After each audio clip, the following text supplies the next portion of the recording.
قوی ہیں، تو اس اعتبار سے اللہ نے انہیں تم پر حاکم معین کیا ہے. پہلی صفت تو ہوگی. دوسری صفت یہ ہو کہ وہ امین و حفیظ ہو، یعنی یہ ذمہ داری جو اس کے پاس امانت ہے اس امانت کی حفاظت کرنا جانتا ہو. جیسا کہ قرآن مجید نے حضرت یوسف علیہ السلام ایک ذمہ دار تھے تو ان کی صفت بیان کرتے ہوئے کہا کہ جناب یوسف علیہ السلام نے کہا اجعلنی علی الخزائن الارض انی حفیظ علیم، مجھے زمین کے خزانوں کا مالک بنا دیجئے، اس لیے کہ میں ایک امانت دار بھی ہوں اور ایک بہترین محافظ بھی ہوں، حفاظت کرنے والا بھی ہوں. اس کے بعد جو ہے آصف ابن برقیہ کہتے ہیں یعنی علم کے سلسلے میں کہ کسے ذمہ دار ہونا چاہیے. قال الذی عنده علم من الکتاب انا آتیک بہی قبل ان یرتد الیک طرفک، یعنی اسے ذمہ دار ہونا چاہیے. جناب آصف ابن برقیہ کو جناب سلیمان نبی خدا کا وزیر اسی وقت بنایا گیا جب انہوں نے کہا جن کے پاس تھوڑا سا کتاب کا علم تھا کہ میں تخت بلقیس کو تمہارا پلک جھپکنے سے پہلے حاضر کر دوں گا. تو علم و معرفت اس کو ہونا چاہیے. پھر اس کے بعد جو ہے اسے مثلاً ہر اعتبار سے امانت دار ہونا چاہیے. جیسا کہ جناب شعیب کی لڑکیوں نے اپنے باپ سے کہا جب جناب موسیٰ علیہ السلام کو وہ اپنے یہاں کام پر نوکری پر رکھنا چاہتے تھے تو جناب شعیب کی لڑکیوں نے کہا کہ بابا جان آپ ان کو کام دے دیجئے، یہ بہترین امین بھی ہے اور بہترین طاقتور بھی ہے. جیسا کہ قرآن کہتا ہے ان خیر من استاجرت القوی الامین، یہ ان لوگوں میں سے ہے جن کو آپ نوکری پر رکھنا چاہتے ہیں یہ طاقتور بھی ہے اور بھروسے مند بھی ہے. تو جسے ذمہ دار بنایا جا رہا ہے یا جو ذمہ دار بن رہا ہے وہ بھروسے مند ہونا چاہیے. کہیں ایسا نہ ہو سماج کی امانتوں کو اپنے گھر کی ملکیت تسلیم کر لے اور سماج کے لوگوں پر جن کا واقعاً حق ہے ان کو اپنے گھر کے کام وغیرہ کے لیے استعمال کرے. ایسا ہی کچھ معاملہ دیکھنے کو بھی ملتا ہے. تو اس طرح کے لوگوں سے ہمیں ہوشیار بھی رہنا چاہیے. لیکن ایک چیز ہے کہ اگر کسی کے کوئی ذمہ داری لے لیتا ہے سماج کی تو اس میں ایک اور چیز آ جاتی ہے کہ اب لوگ سمجھتے ہیں کہ سوسائٹی کا جو بوجھ ہے سارا اسی کے کاندھے پر ہے. تو ایسے لوگوں کی جو ہے ذمہ داری کیا بتائی گئی ہے جو ذمہ دار افراد ہیں؟ ذمہ دار لوگوں کی ذمہ داریاں، یعنی آپ کا سوال یہ ہے کہ جو ذمہ دار لوگ ہیں جنہیں عہدے دار بنایا گیا ہے ان کی ذمہ داری کیا ہے؟ کیونکہ ہماری نظر میں بہت ساری ذمہ داری جو عوام ہوتی ہے نا ان کو ایسا لگتا ہے کہ سارا کام بس اب یہی کرنے والے ہیں. ہم آپ کی خدمت میں قرآن مجید کی 2-3 آیتیں پیش کر دیتے ہیں جس سے آپ کو اندازہ ہو جائے گا کہ ذمہ دار لوگوں کی ذمہ داریاں کیا ہیں. بالکل. سب سے پہلے تو جو ذمہ دار ہے جو مسجد کی کرسی پہ بیٹھا ہے، کسی ادارے کی کرسی پہ بیٹھا ہے، کسی سماج کا ذمہ دار ہے، اسے سب سے پہلے تو دشمن سے ہوشیار اور چوکنا رہنا چاہیے. اسے دشمن شناسی آنی چاہیے، ظاہر اور باطن دونوں.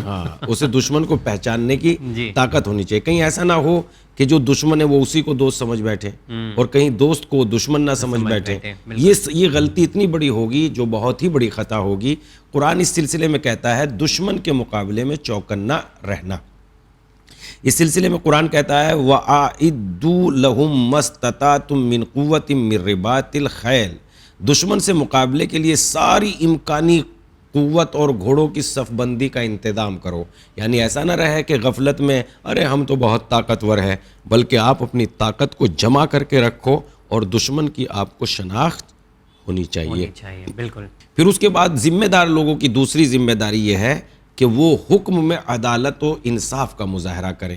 یعنی ایسا نہ ہو کہ ایک انسان جو ہے تھوڑا میرا رشتے میں کوئی ذمہ دار آدمی ہوں، رشتے داروں کے سلسلے میں میرا دل بڑا وسیع ہے، بڑا کشادہ ہے، لیکن جن سے میرا کوئی تعلق نہیں ہے ان سے جو ہے میرا دل جو ہے بہت چھوڑا، کیا آج چلے آتے ہو، یہ ہے وہ ہے.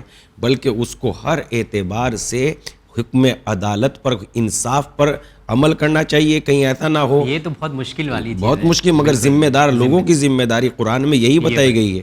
کہیں ایسا نہ ہو کہ ایک مثلا مثال کے طور پر ایک انسان کام کر رہا ہے، کسی جگہ پر نوکری کر رہا ہے، جب وہ دوسرا غیر انسان کام کر رہا ہے تو اس کے لیے 10,000 بھی مشکل ہے، اور جب میرا اپنا خود انسان آ جاتا ہے چونکہ عہدہ میرے ہاتھ میں ہے تو میں 15,000 بھی کر دیتا ہوں، 25,000 بھی کر دیتا ہوں.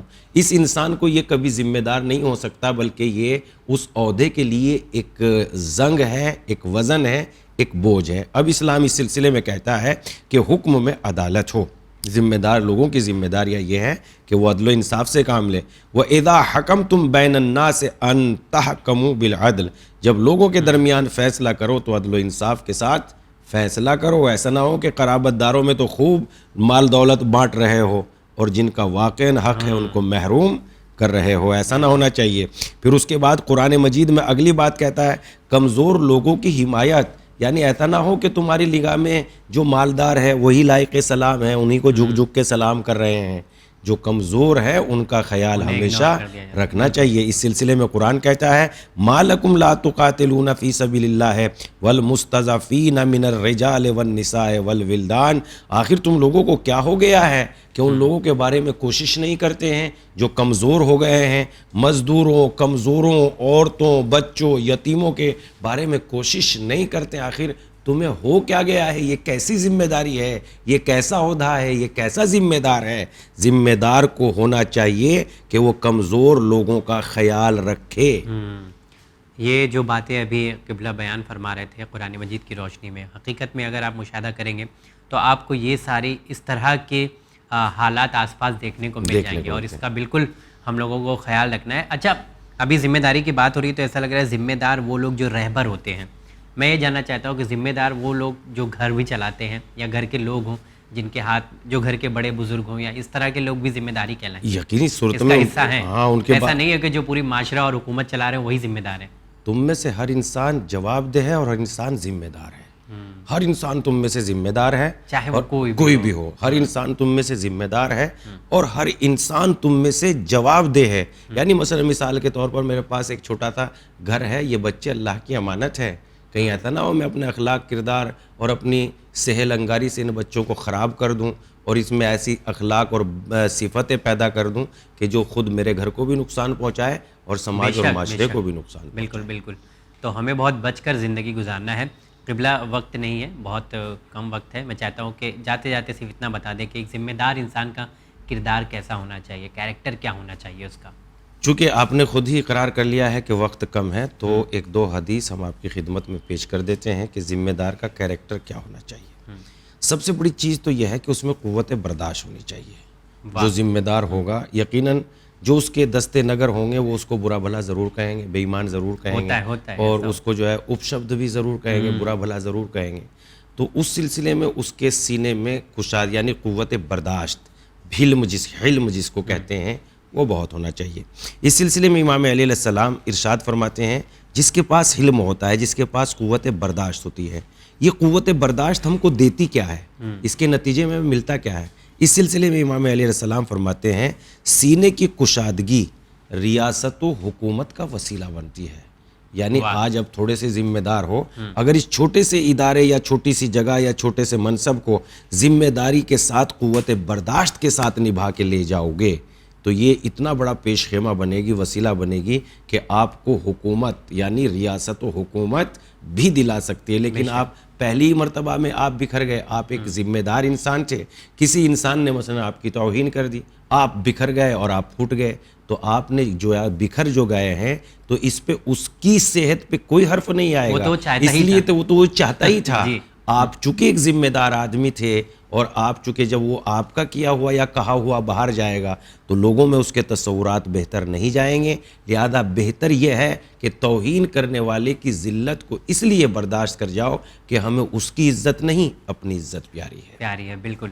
مولانا صاحب آپ کا بہت بہت شکریہ. آج کا پروگرام یقیناً بہت ہی اچھا لگا, ہمیں بھی اور خاص کر ناظرین کو بھی پسند آیا ہوگا کیونکہ ایک ایسا ٹاپک ہے جو ہم لوگوں سے جڑا ہوا تھا. بہت شکریہ. انشاءاللہ اگلے پروگرام میں پھر آپ سے ملاقات انشاءاللہ تعالی. تو جی ہاں ناظرین, ہمیں دیجیے اجازت. ہماری ٹیم کے ساتھ دیکھتے رہے چینل ون. بہت شکریہ.